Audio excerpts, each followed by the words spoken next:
नमस्कार। हिमालय दर्पण के एक और कार्यक्रम में आज मैं आपका स्वागत करता हूं और आज हमारा सौभाग्य है कि हमारे स्टूडियो में हमारे बीच प्रोफेसर महाराज कृष्ण पंडित यहाँ बहुत संवेदनशील विषयों पर बात करने के लिए हमारे साथ उपस्थित हुए हैं। मैं आपको महाराज कृष्ण पंडित जी का परिचय दे दूं।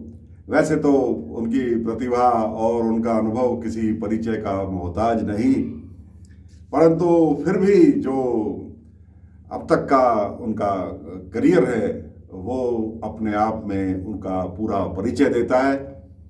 वर्तमान में दिल्ली विश्वविद्यालय में एनवायरमेंटल साइंसेस के आप प्रोफेसर हैं। इससे पूर्व हार्वर्ड विश्वविद्यालय में रहे, वहाँ उन्होंने बहुत शोध कार्य किया और एक हिमालय पर एक पुस्तक भी लिखी। सिंगापुर यूनिवर्सिटी में डिस्टिंग्विश्ड विजिटिंग प्रोफेसर भी इसी सब्जेक्ट के रहे। मूलतः विज्ञान इनका कार्य क्षेत्र रहा है, वहाँ से इन्होंने अध्ययन किया, मगर जीवन के अनुभव उनको हिमालय पर जो अध्ययन करने के लिए उनको वहाँ से उनको मार्ग प्रदर्शित हुआ। और आज मैं समझता हूँ कि हिमालय के विषय में वो हिमालय को ही जीते हैं, हिमालय को ही सोचते हैं। आज उनका सारा अध्ययन हिमालय को लेकर के फोकस्ड है। हम आज उनसे बहुत महत्वपूर्ण विषयों पर चर्चा करेंगे और ख़ास तौर पर तब जब इस वक्त आज 14 फरवरी का दिन है और अभी हम ऋषिगंगा प्रोजेक्ट में जो अभी हाल ही में हिमालयी हलचल की वजह से जो वहाँ पर इस वक्त बहुत सारी जिंदगियाँ कहीं उजाले की तलाश में फंसी हुई हैं और इंसान प्रकृति के सामने बहुत बेबस होकर के आज 8 दिन से अपनी सारी भारी से भारी मशीनों को लगाकर भी उसमें असफल हो गया। तो ऐसे विषय में आप आज महाराज कृष्ण पंडित जी से बात करना और भी प्रासंगिक हो गया है। मैं सबसे पहले महाराज कृष्ण पंडित जी का अपने स्टूडियो में बहुत बहुत स्वागत करता हूं। आपको नमस्कार। नमस्कार, थैंक यू जी, धन्यवाद सर। हमें ये गौरव है कि आप हिमालय स्टडीज़ के एक एक्सपर्ट हैं। एक्सपर्ट तो यूँ इंसान जीवन भर होता है, क्योंकि जीवन भर आदमी सीखता है, अध्ययन करता रहता है, मगर जितना कुछ आपने सीखा, जितना कुछ आपने अध्ययन किया, मुझे लगता है आज उसकी उपयोगिता बहुत ज़्यादा है।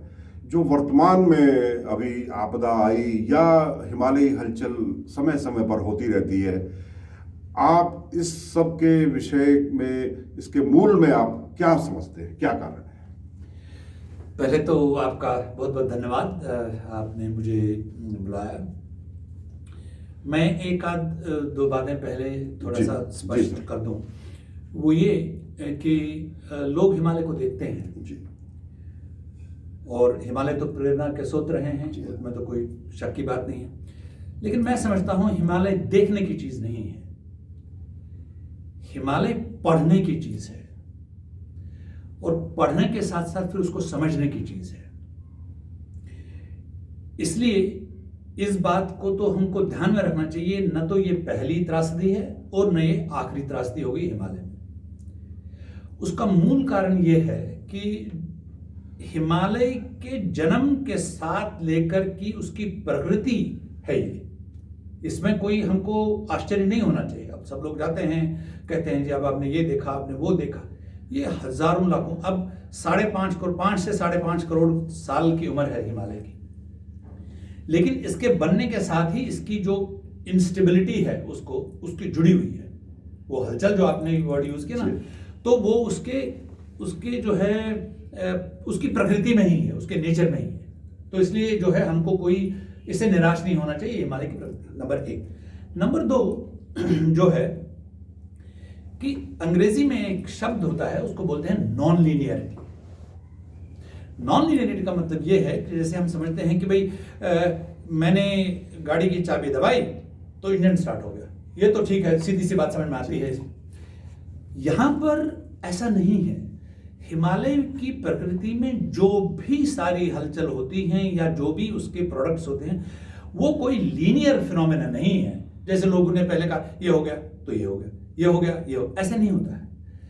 इसके कई सारे वजूहात हैं और कई सारे जो है कारण इकट्ठे मिलकर के एक कोई जो हमारे सब जो भयावस्थिति हुई है, तो उसका एक कारण नहीं हो सकता, उसके कई सारे कारण हो सकते हैं। तीसरी बात, क्योंकि मैं ये संक्षिप्त में पहले बताना चाह रहा हूं कि अभी डैम्स को लेकर के जो है बहुत लोग वो कर रहे हैं, आज कुछ बयान भी आया है उसका।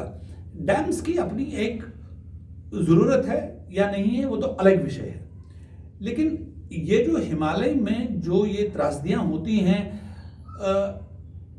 उसका कारण डैम है, वो गलत है, वो धारणा गलत है। ठीक है, मैं डैम के पक्ष में भी नहीं बोल रहा हूं, ना मैं विपक्ष में बोल रहा हूं, मैं एक बात कह रहा हूं। हाँ, डैम्स की वजह से ये जो त्रासदियां हैं, उसकी वजह से त्रासदियों का जो स्वरूप है वो ज्यादा वो हो सकता है, वो बढ़ सकता है, उससे खराब हो सकता है।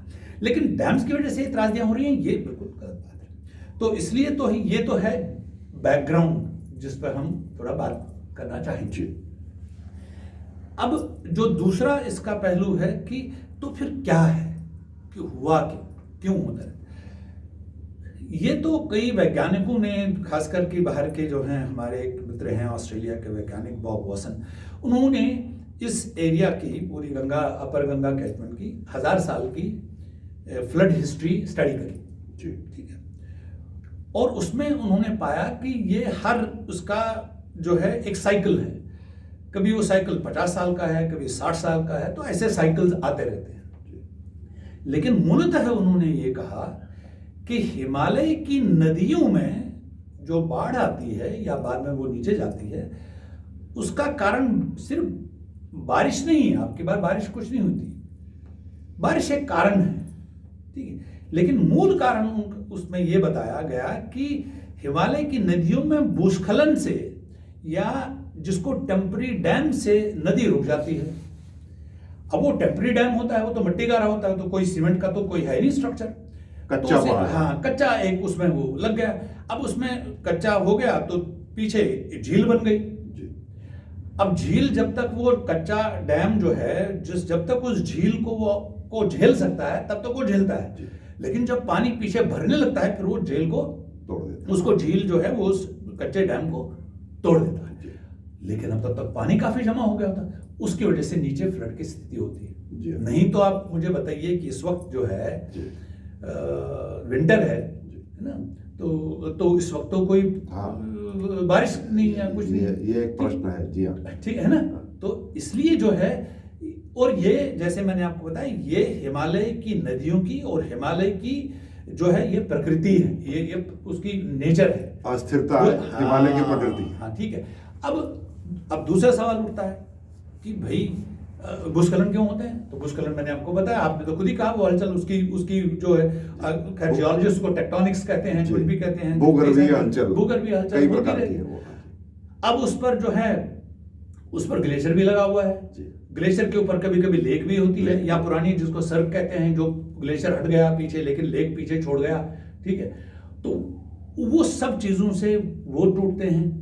हालांकि भारत में अभी तक कोई जो जिसको glacier lake outburst flood GLOF कहते हैं, भारत के हिमालय के क्षेत्र में अभी तक कोई नहीं हुए। अभी तक हिमालयन पूरे क्षेत्र में 34 ग्लॉफ इवेंट्स हुए हैं, उसमें अधिकांश या तो तिब्बत में या फिर भूटान में, नेपाल में भी कुछ हुए हैं।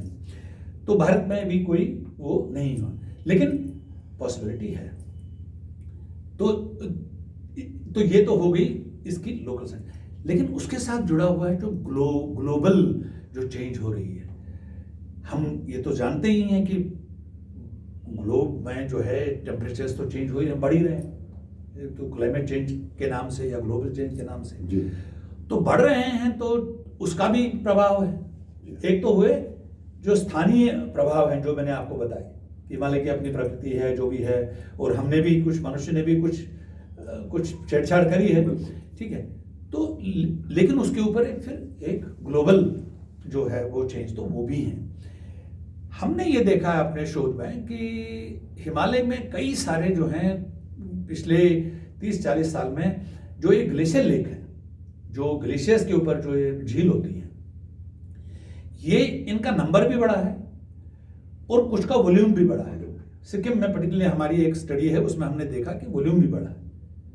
तो इसलिए मैं तो कहता हूं कि ये टिकिंग बॉम्ब है, ये कब फट के नीचे आ जाए तो इसका ठीक है। तो फिर दूसरे उस पर आएंगे कि भाई इसका क्या करें, क्योंकि ये तो वो रेबल राउजर कहते हैं कि भाई विवाद खड़ा कर दो। अब विवाद खड़ा करना तो आसान है, फिर समाधान क्या है, तो समाधान पर फिर बात करेंगे। आप पूछिए। मैं थोड़ा सा इस वक्त, क्योंकि हम एक त्रासदी से गुजर रहे हैं, थोड़ा सा एरिया स्पेसिफिक होकर बात करना चाहता हूँ। जो मेरी समझ है, मैं भी हिमालय से बहुत मुझे प्यार है और हिमालय की संवेदनशीलता का मैं सम्मान करता हूँ, और मेरे चैनल का नाम भी कहीं ना कहीं वहीं से प्रेरित है। मेरा ये मानना है कि हिमालय पूरे विश्व के पर्यावरण का मानक है। वो पूरे विश्व, क्योंकि हम यहाँ से जो जल देते हैं वो छोटी छोटी धाराओं में होकर के गाढ़ गदेरे से नदियाँ, नदियों से सागर में, तो हम पूरे जल को फ्रेश वाटर भी एक देते हैं। वो चाहे तो स्नोफॉल होती है, मेल्ट होता है, या वो जो सी से कैपिलरी फोर्स से पानी ऊपर को जाता है वहाँ, चाहे उस तरह से। आज हम बात करना चाहते हैं नंदा देवी बायोस्फीयर की, क्योंकि जितनी मेरी समझ है, नंदा देवी बायोस्फीयर ऐसा है कि जिसका ढाल भी बहुत ज़्यादा है और जो पूरी तरह बर्फ से ढका हुआ है। ये उत्तर में इसके चाइना, जो पहले तिब्बत था, इसके पूर्व में नेपाल, इसके पश्चिम और दक्षिण में भारतवर्ष। तो ये चारों दिशाओं में जो संचित जल है, वो चाहे किसी भी प्रकार से हुआ हो, उसको ये धीरे धीरे क्योंकि पानी हमेशा तो रुकेगा नहीं, मौसम में बदलाव आएंगे तो वो पिघलेगा भी, वो जमीन में रिसेगा भी। तो वो एक हजारों साल से, लाखों साल से अंदर अंदर सोर्स बने हुए हैं पानी के नीचे जाने के। मैंने ये देखा और ये खबर दब गई कि जिस दिन यहाँ त्रासदी हुई, उसी दिन नेपाल झील में भी हुई और शारदा नदी का पानी भी अचानक चढ़ गया। ये यहाँ के अलर्ट के पीछे लखीमपुर खीरी का अलर्ट ज़्यादा प्रकाश में नहीं आया। तो क्या ये हलचल हमारे यहाँ इधर भी हुई और इसके पूर्व में भी हुई? तो क्या नंदा देवी बायोस्फीयर को हम अति संवेदनशील मान के वहाँ से छेड़छाड़ बिल्कुल बंद कर दें? मेरा ये आपसे एक प्रश्न है। बहुत बढ़िया। अब हम, जो आपने कहा कि जो ये स्थानीय स्थिति है या स्पेसिफिक जो लेकर के, देखिए, ये जो ऋषि गंगा, दोहरी गंगा का ये जो कैचमेंट है, ये एक हिसाब से थोड़ा सा संवेदनशील तो है। हाँ, वो तो खैर है ही साथ में, वो तो उसका भाग है।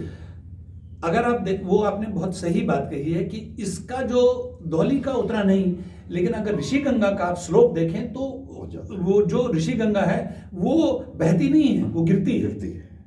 ये एक प्रश्न है। हाँ, ये बहुत महत्वपूर्ण बिंदु आपने उठाया। अगर आप रेनी गांव में जो ब्रिज है, हाँ जी, देखिए मैं 2013 में वहां था, मैंने एक हफ्ता वहां पर पूरी की पूरी वैली में पूरा फोटोग्राफ किया और गुजारा, क्योंकि वहां पर मलारी जैलम करके एक प्रोजेक्ट आ रहा था KDC वालों का। तो हम उसकी वो करने के लिए वहां गए, एक हफ्ता रहे वहां पर।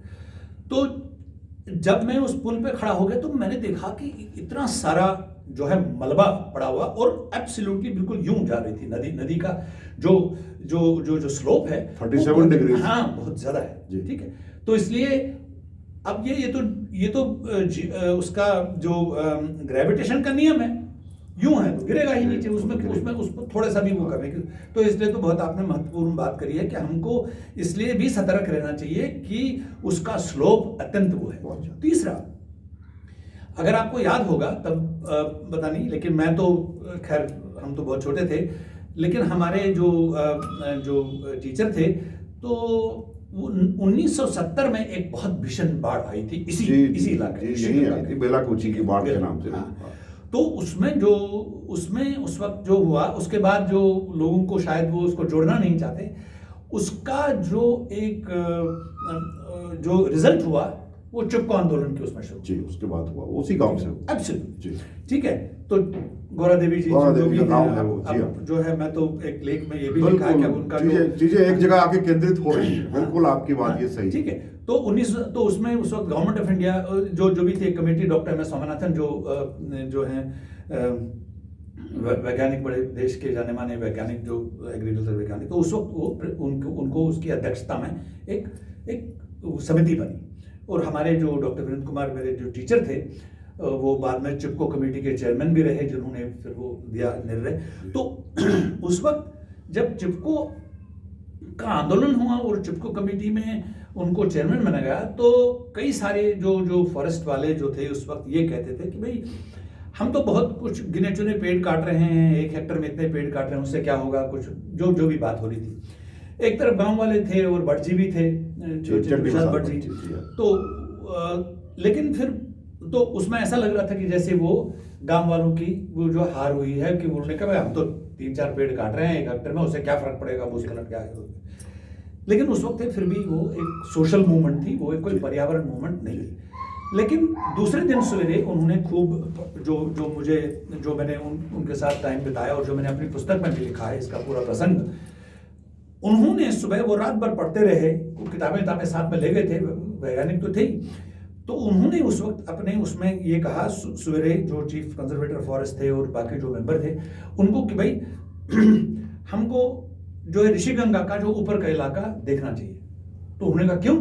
तो उन्होंने कहा कि क्लाउड बर्स्ट हुआ है, तो वो जो है क्षतिग्रस्त हुआ है, जो इसका ऊपरी हिस्सा है वो क्षतिग्रस्त हुआ है। हालांकि जो गवर्नमेंट के जो मेंबर थे वो उससे प्रसन्न नहीं थे, लेकिन खैर करते क्या, वो तो अध्यक्ष थे, तो खैर ये हुआ। और बाद में जब वो खैर ये पैदल निकल गए, ये सब लोग, उसमें चिंतन भट्ट जी थे, मेरे पास उसकी फोटोग्राफ वगैरह हैं, ये 1973-74 की बात है, 74 की। तो इसलिए जो है ये इलाका जो है ये नोन है कि इसमें कुछ जियोफिजिकल कुछ ऐसी इवेंट्स होते रहते हैं जो संवेदनशील इसको बनाते हैं। तो इस पर्टिकुलर एरिया को आप जब भी कोई क्लाउड बर्स्ट होता है तो इसी इलाके में होता है। अब क्या है क्या नहीं है वो तो मुझे नहीं मालूम है, लेकिन तीसरी बात जो बहुत लोगों को कम पता है कि जो कर्णप्रयाग से लेकर के तपोवन और तपोवन से फिर ऊपर रेनी, तपोवन रेनी तो उतना नहीं, लेकिन कर्णप्रयाग से अगर आप तपोवन जाएंगे तो आपको कई जगह जो दाहिना, क्योंकि लेफ्ट रोड तो दाहिने साइड पे है, जो है लेफ्ट बैंक है धौलीगंगा का, तो उसमें कई सारे जियोथर्मल स्प्रिंग्स हैं, बहुत सारे जियोथर्मल स्प्रिंग से अगर आपने देखा होगा कि उसमें से फव्वारे की तरह गर्म पानी निकलता है, तो वो भी एक भूगर्भीय अस्थिरता का एक बहुत बड़ा संकेत है। कोई या तो वहां कुछ ज्वालामुखी हो सकता है, या एक कोई मैग्मा के साथ पानी नीचे जाता है, तो उसे तो किसी भी दोनों कारणों में जो है एक उसकी एक बड़ी जबरदस्त होती है। तीसरा जो, चूंकि अब हम धौलीगंगा वैली की बात कर रहे हैं, वहां से जो है तपोवन उसके बीच में जो है वो बहुत नैरो है वो वैली, तो पानी जो इकट्ठा जब होता है तो उसको फैलने का न तो स्पेस मिलती है, और न फैलने की वजह से उसका कॉलम बड़ा हो जाता है, स्पीड बढ़ जाती है, स्लोप ज्यादा वी शेप्ड है, वैली वी शेप्ड, ठीक है। तो इन कारणों की वजह से जो आपने कहा कि स्पेसिफिक बात करें तो स्पेसिफिक। अच्छा, अब आप आते हैं कि भाई उधर क्या हुआ, ठीक है। देखिए ये पूरा का पूरा जो क्षेत्र है ना, ये कहीं ना कहीं जुड़ा हुआ है, यहां तक कि नीचे अंडमान निकोबार में वो जो जाते हैं वहां तक जुड़ा हुआ है। तो इसलिए जब कवि कालिदास ने ये कहा था कि ये पृथ्वी का मापदंड है और मात्र एक पर्वत ऐसा है जिसका एक फ्लैंक तो जाता है पैसिफिक में, दूसरा फ्लैंक उधर से अटलांटिक में। तो कई लोग जब मैं बाहर भाषण दिए हैं या बाहर टॉक देता हूं, या मैं हार्वर्ड में था या MIT गया, तो वहां के जो भूगर्भी वो भूवैज्ञानिक थे वो कहते हैं उनको कैसे पता था। मैंने कहा मुझे नहीं पता कैसे पता, लिखा हुआ है, ये लिखा प्रामाणिक है, ठीक है ना। तो इसलिए जो है नेपाल तो बहुत पास में है, वो तो हमारा ही हिस्सा था, मतलब भारत का ही। तो इसलिए जो है वहां पर, यहाँ कोई हलचल होती है वहां पर उसका, अब कल भूकंप आया तो तजाकिस्तान में उसका था, तो पूरा का पूरा ये इलाका हिल गया, पूरी बेल्ट हिली है। तो इसलिए जो है ये कहीं ना कहीं इसके तार नीचे से जुड़े हुए हैं, तो इसलिए अगर कोई हलचल यहाँ होती है तो उसका इम्पैक्ट वहाँ होगा, वहाँ कोई हलचल होती है, और शारदा तो बिल्कुल उधर की साइड है। देखिए नंदा देवी का तो इधर का फ्लैंक तो इधर आ गया, ये जो दोहली वोली इधर है जो है, लेकिन फिर बनकटिया पीक और उधर फिर वो गौरीगंगा में जाती हैं, उस साइड जाती है, तो है तो वाटरशेड, ठीक है ना, तो ये वाटरशेड ईस्ट और वेस्ट का है, तो इसलिए जुड़ा हुआ है उससे, तो इसलिए जो है हमको इसका जो तारतम्य है वो समझना पड़ेगा। तो मैं यहाँ, मेरा भी इस विषय में चिंतन रहता है, और कई बार पूरी रात मैं इन्हीं विषयों पर गूगल करते करते ही सुबह कब हो जाती है मालूम नहीं चलता। जो कुछ मुझे जानकारी है कि हमारा ये भारत का खास तौर पर दक्षिणी भाग, ये मूल रूप से कहीं किसी जमाने में अफ्रीका से टूट करके आया, और वो टूट करके आया तो यहाँ मिला और बड़े वेग से मिला, और उसकी टक्कर से ये हिमालय बने। मैं पहले इसको नहीं मानता था, मुझे यकीन नहीं होता था, लेकिन जब मैं लद्दाख गया और पेंगोंग लेक का पानी मैंने चखा और मैंने कहा ये तो खारा पानी है, और वहाँ जब मैंने मतलब कोल्ड डेजर्ट देखा तो पता लगा कि ये तो अरब सागर का हिस्सा था एक जमाने में, जिस स्टोरी को कहा जाता है। और नुब्रा वैली में जब मैंने वहाँ ऊंट देखे तो, और सीपियाँ पानी में जो होती हैं वो मैंने अपनी आंख से पेंगोंग लेक में देखे, मैंने वहाँ 3 रात बिताई थी। समुद्र वाली, तो ये समुद्र था, तो ये थ्योरी मुझे बिल्कुल सही लगती है, और उसकी फॉल्ट लाइन मैंने जगह जगह उसकी देखी है। मैंने मसूरी के पास भी उसकी फॉल्ट लाइन देखी है, मैंने कालसी में भी देखी है, और ये कहा जाता है कि पूरी फॉल्ट लाइन ऐसे करके इधर इंडिया को क्रॉस करके उधर नेपाल तक जा रही है। तो ये कहीं ना कहीं जुड़ा, और टेक्टोनिक प्लेट्स के ऊपर की तरफ बढ़ने से, यानी हिमालय अभी शेप ले रहा है। मैं ये कहना चाहता हूँ, यंगेस्ट पहाड़ है ये जी। सर जी। आपको इस विषय में क्या लगता है? देखिए ये तो अब जो है, ये तो अब वैसा ही है जैसा कि सूरज जो है वो धरती जो है सूरज के चारों तरफ घूमती है, सूरज नहीं घूमता। हालांकि सुबह देखने में ऐसा लगता है कि सुबह सूर्य यहाँ था, ठीक।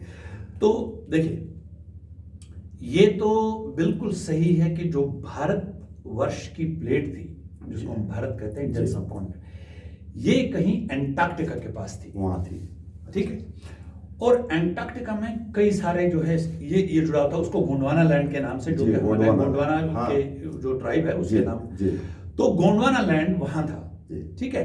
और फिर जो है कई करोड़ साल पहले तो उसके कुछ भाग उड़ गए, कुछ ऑस्ट्रेलिया का प्लेट चला गया, ठीक है, और अभी भी टूटा है। हाँ, तो और जो वेस्ट को निकल गए, सेशल्स, और जो अफ्रीका है वो उधर को चले गए, मेडागास्कर। हाँ, शेप भी मिलती है सर। हाँ, वो उसी पर वॉगनर करके, जिसने प्लेट टेक्टोनिक्स की थ्योरी दी है वॉगनर, उसने उसी शेप को देख करके तो कहा, कहते यार ये तो फिट बैठ रहा है, बिल्कुल फिट, दुबई की खाड़ी सब कोई तो है। तो लेकिन भारतवर्ष मात्र एक वो जमीन का भूभाग था, बहुत बड़ा भूभाग, जो न तो राइट को गया न लेफ्ट को गया। जैसे लेफ्ट को तो अपने चले गए अफ्रीका, सेशल्स, और राइट को चले गए अपने ऑस्ट्रेलिया। इसने कहा मैं तो उत्तर दिशा की तरफ जाऊंगा, तो उत्तर दिशा की जो है इन्होंने यात्रा शुरू कर दी भारतवर्ष ने। और चलते चलते चलते, पहले तो कहते हैं क्योंकि 28 सेंटीमीटर पर ईयर की स्पीड से चल रहा था, तो बीच में थोड़ी सी कम हो गई तो 5 सेंटीमीटर, आजकल कहते हैं 1 से 2 सेंटीमीटर स्पीड से चल रहा है। 1 मीटर तो भी हाइट बता दी कि बढ़ गई है हिमालय की। तो इसलिए जो है चलते चलते, जब तो बीच में तब वो अरब सागर तो नहीं था, उसको टेथियस सी कहते थे, टेथिस, TETHYS, टेथिस, तो टेथिस सी था। तो उसको पाटते जब ऊपर पहुंचा तो ऊपर जो प्लेट थी, नीचे तो आ गया भारत की प्लेट, तो ऊपर था ये यूरेशियन प्लेट, जो यूरोप एशिया और जिसका चाइना वाइना सब हिस्सा है, और यूरोप।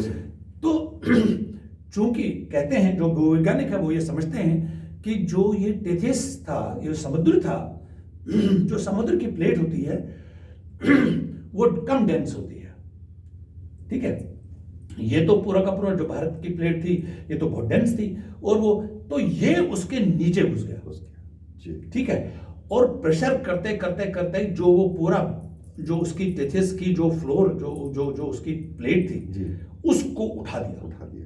और एक्चुअली जो आपने बिल्कुल कहा सीपियां देखी वो देखी, तो हाँ। एक्चुअली ये जो घोंगे थे, सीपियां थी या कैसे कैसे ये फॉसिल अभी भी मिलते हैं। अगर आप लत्तल में जाएंगे, जी। मलारी लत्तल एरिया में, इसी एरिया में है, जी, हाँ। ठीक है, तो ऊपर आपको बहुत जगह जगह दिखेंगे। तो इसीलिए जब पहले सबसे लोग देखा तो उन्होंने कहा कि यार ये तो है पहाड़ का ऊपरी भाग, और यहाँ पर जो है ये समुद्र की वहां कैसे है, ठीक है। तो ये तो प्रूव हो गया कि समुद्र का तल था, तो समुद्र का तल था जो ऊपर हो गया। तो इसमें तो कोई अब न तो दो राय है और न कोई डिबेटेबल है। लेकिन मैंने जो शुरू में कहा था कि उसी के चलते चूंकि वो नीचे है, वो नीचे से उसको प्रेशर कर रहा, तो उसको वो हिलाता रहता है धीरे धीरे।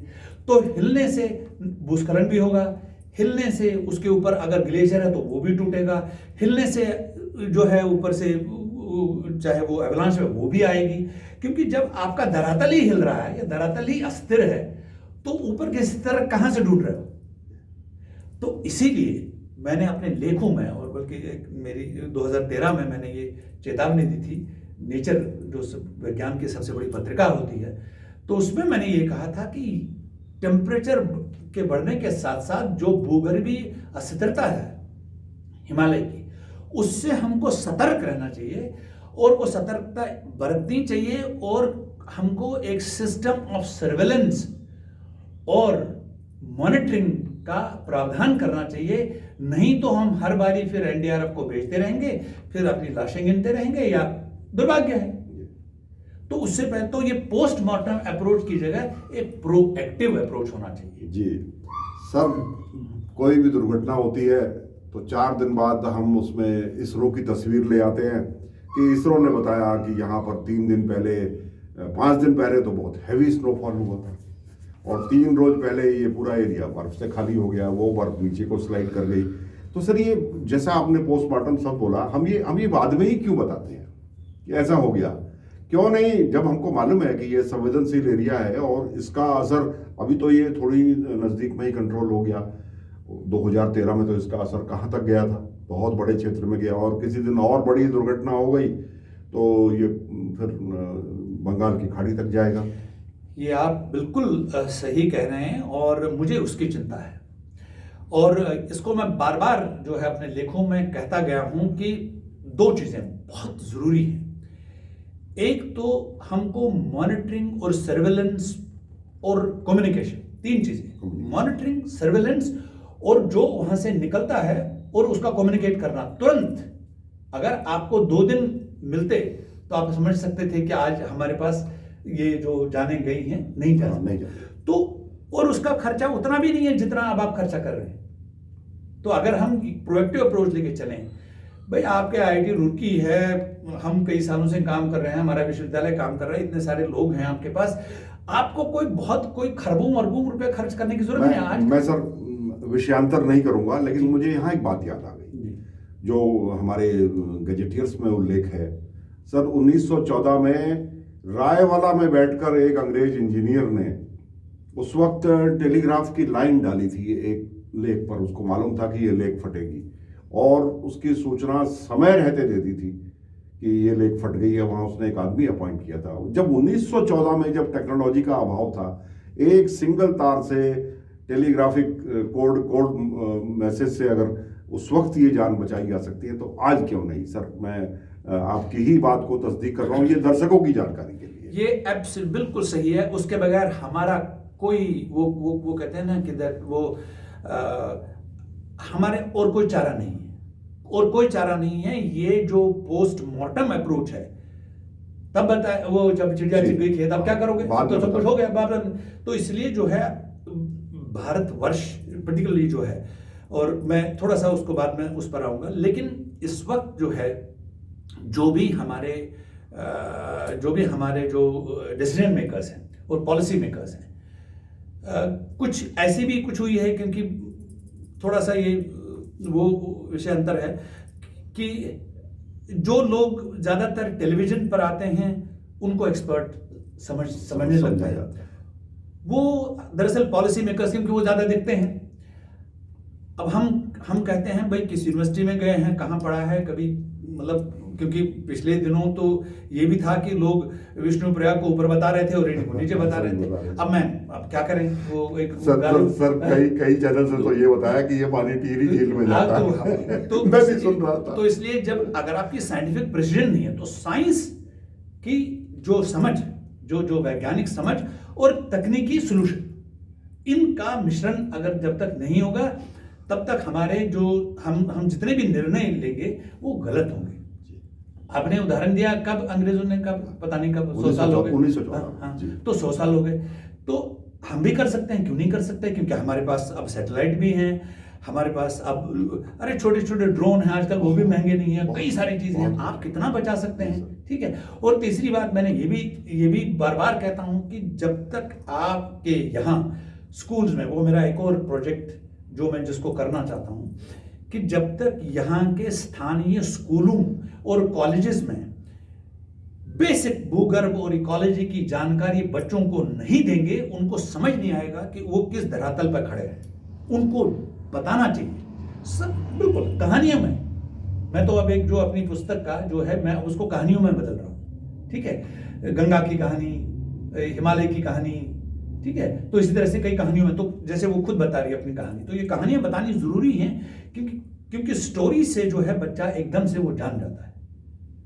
तो अगर आजकल बद्रीनाथ है, केदारनाथ में इतनी भीड़ होती है जितनी हमारे दिल्ली में चांदनी चौक में होती है, तो इसको समझना पड़ेगा कि क्या हमको कुछ उसमें कुछ बदलाव करना चाहिए, रेगुलेट करना पड़ेगा, नहीं करना पड़ेगा। क्योंकि अब उस दिन अगर इतने 2013 में तो हर्जिल में था, उन दिन उसी दिन, अच्छा, मैं कल इनसे बात कर रहा था 13-14 तो अब देखिए वैज्ञानिक, और मैं अब आपको दूसरा, ऐसा नहीं हिंदुस्तान में उसके उदाहरण नहीं है। अब ये कहानी बहुत जरूरी है और सबको सुनना चाहिए। जी सर। मैं 13-14 जून को मैं जा रहा था कि हमारा काम तो चलता ही, हम हिमालय में ही काम करते, तो मेरी पूरी टीम थी 5-6 लोगों की, 4-5 लोग थे हम, तो सीपी थे, एक हमारे सीनियर साइंटिस्ट भी हैं डॉक्टर भट्ट, तो वो भी साथ में थे, बाकी कुछ टेक्निकल वगैरह हम। तो हम जब जा रहे थे तो झील जो टिहरी में रात को रुके थे, तो टिहरी झील खाली थी। तो मैंने, खैर हम गए ऊपर, बारिश उत्तरकाशी में जब पहुंचे तो बारिश शुरू हो गई, खैर हम चले गए, तो ऊपर हर्सिल में रुक रहे थे, शाम होगी हर्सिल में।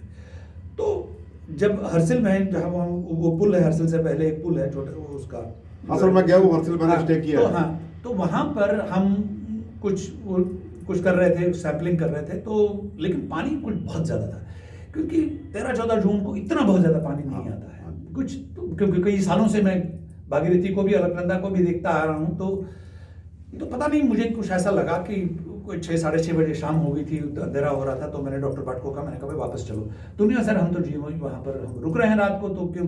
मैंने कहा नहीं, आज भागीरथी की तबीयत कुछ ठीक नजर नहीं आ रही जी, बहुत जी।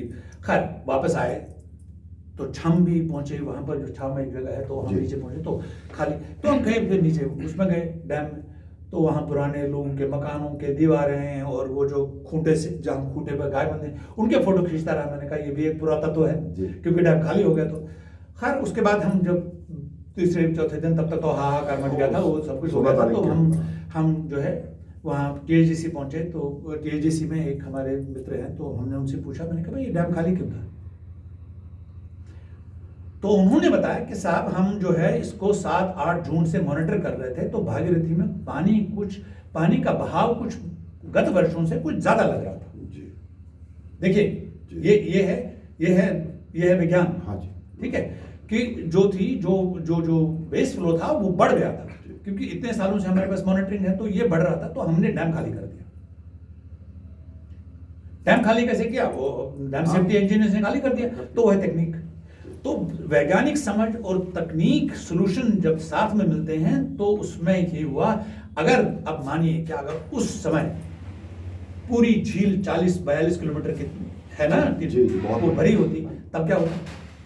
लेकिन वैज्ञानिक समझ और तकनीकी सुझाव, तकनीकी सॉल्यूशन जो था, उसने उसको डैम को उन्होंने खाली कर दिया, और पूरा का पूरा पीछे जो बाढ़ आई तो 22 किलोमीटर समा गई। तो नीचे भी बढ़ गया, जैसे अभी श्रीनगर में किया गया।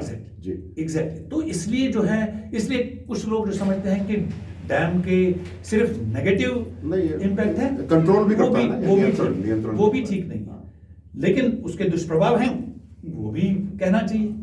तो अब हमको देखना चाहिए कि वो बैलेंस जिसको कहते हैं बुद्धा का मिडिल पाथ है ना, मध्य मार्ग। तो मध्य मार्ग कहां पर होगा? उस पर हिमालय में मध्य मार्ग के अलावा कोई रास्ता नहीं है। ये बात हमको समझनी। पर्यावरण और विकास में एक समायोजन बहुत जरूरी है, बहुत जरूरी है। मैं ये समझता हूँ कि जो बचपन से हमने पढ़ा था कि हिमालय बहुत विशाल है, हिमालय बहुत मजबूत है, ये सच है।